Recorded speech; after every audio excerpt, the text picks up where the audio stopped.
If you've ever gone to an Italian restaurant, then there's a pretty good chance that you've tried some foods that were invented and popularized by the ancient Romans. And this isn't just limited to pizza and pasta, although those are very popular. The Romans were also huge fans of fruit and fruit-based dishes. And while many fruits that we enjoy today actually originated in other parts of the world, it was the Romans who introduced them to much of Europe. Welcome back to our channel. Today we'll be taking a look at 9 popular foods eaten by the ancient Roman upper class. Viewer discretion is advised for this video, as some of these foods may be offensive or disturbing to some viewers. We, the makers of this video, in no way support or condone the actions of the subjects featured. Number 9. Roast goose. There's no way this list would be complete without mentioning roast goose. After all, what is Italy without its geese? While they may not have been the first to domesticate the bird, they certainly popularized it as a dish across Europe. They did this through trade and conquest, spreading their love of roast goose everywhere they went. In fact, ancient Rome had something of a goose cult. There were even festivals dedicated to the birds with games held in their honor. The Romans really loved their roast goose, and they weren't shy about letting everyone know it. Number 8. Figs and fig cakes. If you've ever been to the Mediterranean, then you're probably familiar with figs. These sweet and slightly sticky fruits can be found growing wild in the region and are incredibly easy to grow if you have the proper climate. As such, they became a staple food source for the Romans. They ate them fresh, dried, and even made cakes out of them. Fig cakes were especially popular among the lower classes, as they were a cheap and easy way to get a little extra sugar in one's diet. This was thanks to the introduction of honey into the Roman Empire, which, like figs, the Romans didn't invent, but they sure did popularize it.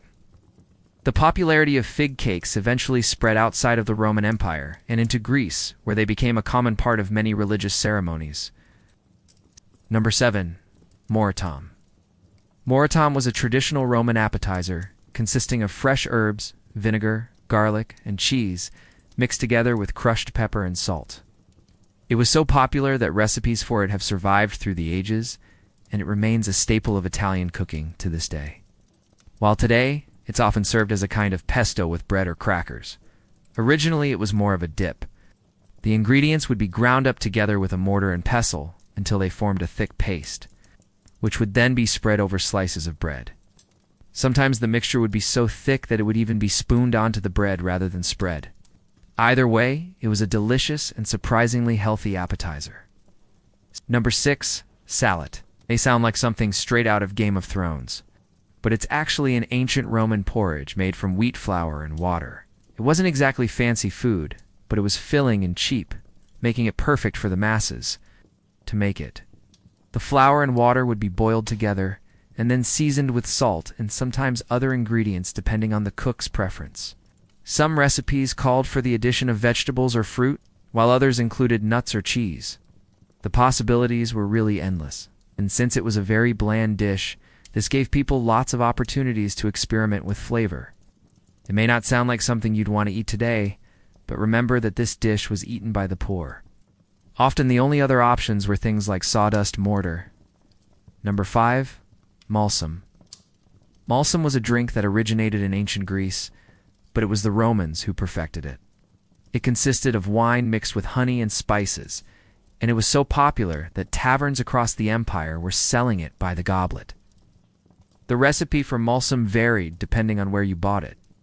Some tavern owners even took great pride in their unique malsum recipes and would guard them closely. This made sense considering that malsum was one of the few alcoholic drinks available in the Roman Empire that didn't cause intoxication. The addition of honey to the mix slowed down the effects of the wine, making it possible for someone to enjoy a drink without getting drunk. It was also believed that malsum had medicinal qualities, and it was commonly recommended as a treatment for sore throats and other ailments. Number 4. Placenta. Placenta may sound like a weird medical term, but it's actually just the Roman word for pancake. The similarities between the two are uncanny, don't you think? Like modern pancakes, placenta could be served either sweet or savory. They were usually cooked on a griddle and made from wheat flour, eggs, milk, and spices. What set placenta apart from other pancakes, though, was the addition of cheese, which gave the dish a unique flavor and texture. The cheese would be mixed into the batter before cooking. and the finished product would often be topped with even more cheese, as well as other ingredients like honey or fruit. One of the most popular variations of placenta was placenta cum facis, or pancakes with figs. This dish was often served during the fig festivals in ancient Rome, and it was considered a real delicacy. Number 3. Crustum. Crustum was a Roman specialty, sort of like a thick, cheesy crust that could be served as an appetizer or a dessert. It was usually made from flour, water, vinegar, and sometimes eggs or milk, and it was often cooked in a clay oven. Crustum could be served plain or topped with various ingredients such as honey, fruit, nuts, or cheese. It was also sometimes stuffed with savory fillings, such as sausage or spiced meat. In some cases, crustum could even be made into a sweet or savory pie. One of the most popular variations of crustum was crustum Pompeii, or Pompeii crust, which was filled with a mixture of fresh mozzarella, salami, and basil. Number 2. Libum. Libum was a type of ancient Roman cake that was often served during special occasions, such as weddings and funerals. It was typically made from flour, honey, wine, and fruit. It was cooked in a special pan that had a round shape with a low dome-shaped top. The cake would be decorated with patterns using dough or pastry, and it was sometimes served with a sauce made from honey or fruit juice. Libum was believed to have originated in the Greek colony of Massalia, which is now Marseille in France, and it was brought to Rome by traders. At first, the cake was only eaten by the wealthy, but it eventually became popular among the general public. Number 1. Pastilla. Pastilla is a medieval dish of Arabic origin consisting of layers of meat, often pigeon, and spices alternating with layers of pastry. It was brought to Europe by Arab conquerors, and it quickly became popular among the wealthy. The dish was said to have been enjoyed by kings and popes, and it was often served at special occasions. Pastilla was typically made with layers of thin pastry dough, which was filled with a mixture of chopped meat, spices, fruit, nuts, and sometimes cheese. The meat was usually cooked slowly over a low heat to keep it wall-to-wall medium rare, and it was often glazed with honey or fruit juice. The dish was garnished with chopped parsley, mint, or other fresh herbs, and it was sometimes served with a side of rice or couscous. Pastilla was not only a delicious and impressive dish, but it was also a symbol of wealth and power. The ingredients were expensive and hard to acquire, and the preparation was time-consuming and required skilled cooks. Ancient Rome was a huge metropolis. It had highs and lows, just like modern-day New York City or LA. Most people think of emperors and togas when they think about ancient Rome. But most of the people in ancient Rome were actually poor. The vast majority of the population were farmers who grew wheat, vegetables, and fruit. They also had slaves who would work for them in the fields and around their homes. Ancient Rome had a big social divide between the rich and the poor, so it's no surprise that their diets were different. The lower class lived in Rome and worked in trades or menial jobs. What did these folks eat? Was it easy to get enough food in ancient Rome if you weren't wealthy? Before we get into the video, be sure to hit that subscribe button down below. It really helps us out. Also, stick around because we all know how much Americans love bread. You won't believe how much the ancient Romans loved something even more. Alright, let's get started. Number 9. Eggs. Eggs were an important part of the diet for lower-class Romans. They were cheap and easy to come by. If you didn't have access to fresh meat, eggs could provide a good amount of protein. They were also versatile and could be cooked in many different ways. Romans would eat eggs scrambled, poached, boiled, fried, and raw. They believed eating raw eggs could cure illnesses like baldness and gout. Poor families would often eat eggs with garum, which is a fermented fish sauce. That sounds gross. No. Ate fish. Seafood wasn't only eaten by the rich in ancient Rome, while the higher society would opt for exotic seafood from faraway lands. The lower class would typically eat fish from the Tiber River. Fish was a popular choice for breakfast, lunch, and dinner in ancient Rome. For poorer folk, it was common to eat fish that was dried, salted, and smoked. This helped preserve the fish longer, so it could be eaten later. The fish was usually served with bread, vinegar, or oil. Number 7. Fruit and vegetables.